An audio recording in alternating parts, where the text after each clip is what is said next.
रामायण की कहानी भगवान राम की मृत्यु। धरती पर भगवान राम ने अपने सारे काम कर लिए थे, अब उनकी मृत्यु का वक्त सामने आ गया था। ऐसे में यमराज ने एक साधु का रूप लिया और राम के नगर पहुंच गए। वो राम के महल पहुंचे और उनसे मिलने का वक्त तय किया।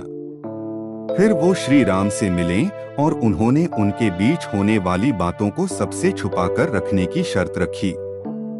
साथ ही यह भी कहा कि अगर हम दोनों की बातों के बीच कोई भी आएगा तो दरवाजे पर खड़े द्वार रक्षक को मृत्युदंड यानी मरना पड़ेगा दिया जाएगा। श्री राम ने साधु रूप धारण किए यमराज की बात मान ली और हनुमान जी के न रहने के कारण राम ने भाई लक्ष्मण को द्वारपाल बना दिया। फिर यमराज अपने असली रूप में आए और बोले, भगवान आपका पृथ्वी पर जीवन पूरा हो चुका है, अब आपका अपने लोक लौटने का वक्त आ गया है। यमराज और भगवान राम के बीच बातचीत चल ही रही थी कि उसी वक्त दरवाजे पर ऋषि दुर्वासा पहुंच गए।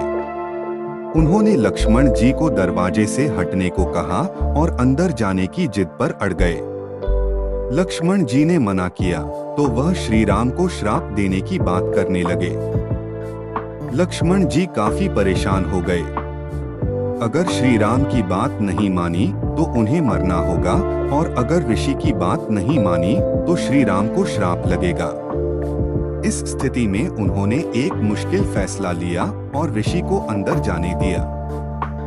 बातचीत के बीच ऋषि को देख भगवान श्री राम चिंतित हो गए कि अब उनको लक्ष्मण को मारने की सजा देनी होगी।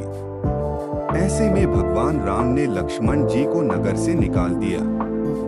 लक्ष्मण जी ने अपने भाई के वादे को निभाने के लिए सरयू नदी में जाकर जल समाधि ले ली। लक्ष्मण के बारे में जानने के बाद राम बहुत दुखी हुए।